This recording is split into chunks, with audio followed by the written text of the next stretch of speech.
Selamat malam Bapak Ibu, saudara-saudari yang terkasih.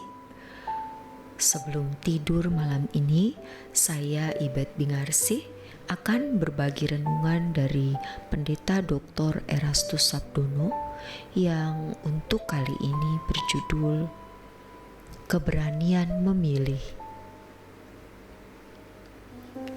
Mengikuti Tuhan Yesus itu pilihan. Orang percaya harus memiliki pilihan dari dirinya dalam mengikut Tuhan Yesus. Ini berarti menjalani hidup Kristen yang normal atau yang benar tidak dapat diwariskan secara otomatis, tetapi harus menjadi pilihan setiap individu. Banyak orang Kristen merasa sudah memilih Tuhan Yesus, padahal dia belum pernah memilih Dia.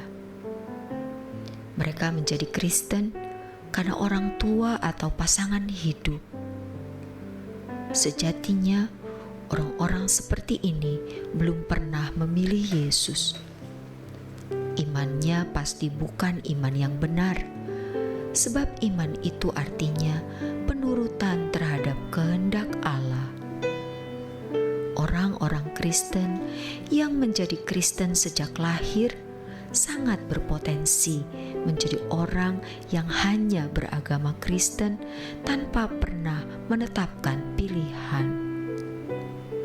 Ini bukan berarti orang yang menjadi Kristen sejak lahir pasti tidak berkualitas, tetapi keadaan tersebut berpotensi menempatkan seseorang hanya menjadi orang yang beragama Kristen tanpa isi kekristenan yang benar. Mengikuti Yesus berarti menjadi serupa dengan Dia. Kita tidak dapat secara otomatis menjadi serupa dengan Yesus dengan beragama Kristen saja. Serupa dengan Yesus bukan berarti kita bisa sejajar atau setara dengannya, melainkan kita memiliki pikiran dan perasaan yang terdapat juga dalam Yesus Kristus. Filipi 2 ayat 5-7, di mana kita memiliki kecerdasan rohani, sehingga kita bisa melakukan segala sesuatu, segalanya selalu sesuai dengan pikiran dan perasaan Allah. Untuk mencapai hal tersebut, dibutuhkan perjuangan dari saat ke saat secara intensif. Dibutuhkan komitmen yang sungguh-sungguh. Oleh karenanya, hal mengikuti Yesus harus merupakan pilihan.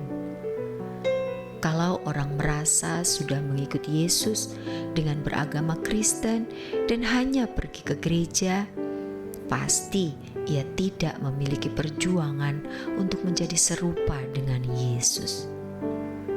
Oleh sebab itu, gereja harus mengajarkan kebenaran yang mendorong jemaat untuk mengagendakan hal ini sebagai satu-satunya isi hidupnya dan mengambil keputusan untuk memilih mengikut Yesus. Itulah sebabnya di dalam pelayanan penggembalaan, pengajaran itu sangat penting. Seperti murid-murid pertama yang ditulis dalam Kisah Rasul, mereka tekun dalam pengajaran rasul-rasul. Mereka bukan hanya menalar Tuhan, melainkan juga mengalami perjumpaan dengan Allah dari apa yang diajarkan. Pengajarannya pasti berimplikasi dalam pengalaman hidup secara nyata.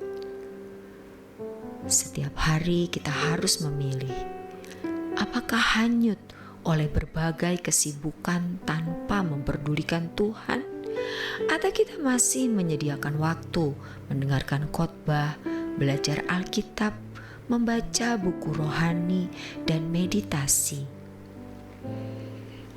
Kenyataannya, banyak orang Kristen mengalokasikan waktunya hanya untuk kesibukan dunia. tidak menyediakan waktu untuk Tuhan secara memadai. Walaupun mereka masih tetap pergi ke gereja, tetapi mereka tidak mempunyai pilihan mengikut Yesus dengan benar.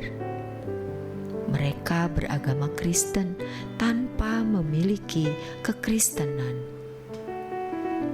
Orang-orang Kristen seperti itu bisa menjadi orang beragama Kristen yang baik dan bermoral, tetapi tidak pernah melakukan kehendak Allah dalam standar yang dikehendaki oleh Allah, yaitu sebagai umat pilihan perjanjian baru.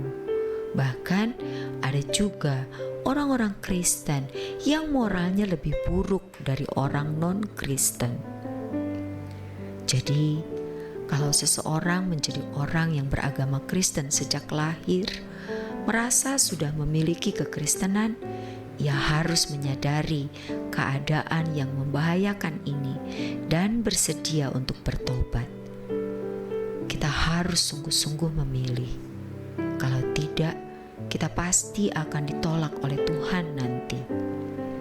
Matius 7 ayat 21 sampai 23. Karena standar orang yang masuk kerajaan surga dalam konteks keluarga kerajaan adalah melakukan kehendak Bapa.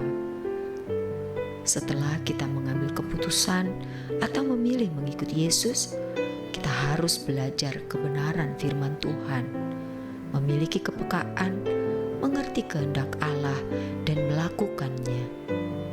Selanjutnya, kita akan dibawa kepada pengalaman memikul salib atau menderita untuk Dia. Penderitaan adalah jalan yang harus ditempuh untuk memperoleh kemuliaan bersama-sama dengan Yesus. Roma 8 ayat 17. Ketika Yesus tampil di tengah-tengah bangsa Israel, masyarakat Israel tidak mengenal Dia dengan benar. Yang mereka tahu, Dia hanyalah sosok anak tukang kayu. Tetapi murid-murid Yesus berani mempercayai Dia, walaupun pada mulanya motivasi mereka mengikuti Yesus adalah karena mau mengubah nasib di dunia ini. Mereka mengharapkan Yesus menjadi raja dunia, dan mereka berharap dapat menjadi hulu balangnya. Tetapi keberanian mereka patut mendapat pujian. Apalagi setelah mereka dipenuhi Roh Kudus dan mengerti isi keselamatan dengan benar. Segenap hidup mereka persembahkan bagi Tuhan.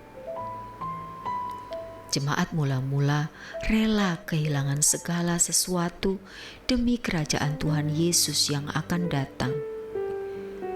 Bagaimana dengan kita hari ini? Seberapa kita berani menaruh harapan kita kepada Yesus? Seberapa kita berani ikut Tuhan Yesus hari ini? Bisakah kita juga berkata sebagaimana yang Paulus tulis dalam Filipi 3 ayat 7-8? Tetapi apa yang dahulu merupakan keuntungan bagiku, sekarang kuanggap rugi karena Kristus. Malahan segala sesuatu kuanggap rugi karena pengenalan akan Kristus Yesus Tuhanku lebih mulia daripada semuanya. Oleh karena Dialah aku telah melepaskan semuanya itu dan menganggapnya sampah supaya aku memperoleh Kristus. Pilihan ada di tangan kita dan itu mengarahkan nasib hidup kita masing-masing di kekekalan. Setiap hari kita harus memilih dan pilihan itu ada di tangan kita. Demikianlah renungan malam kali ini. Kiranya renungan ini memberi pencerahan bagi kita semua. Selamat beristirahat dalam berkat Tuhan.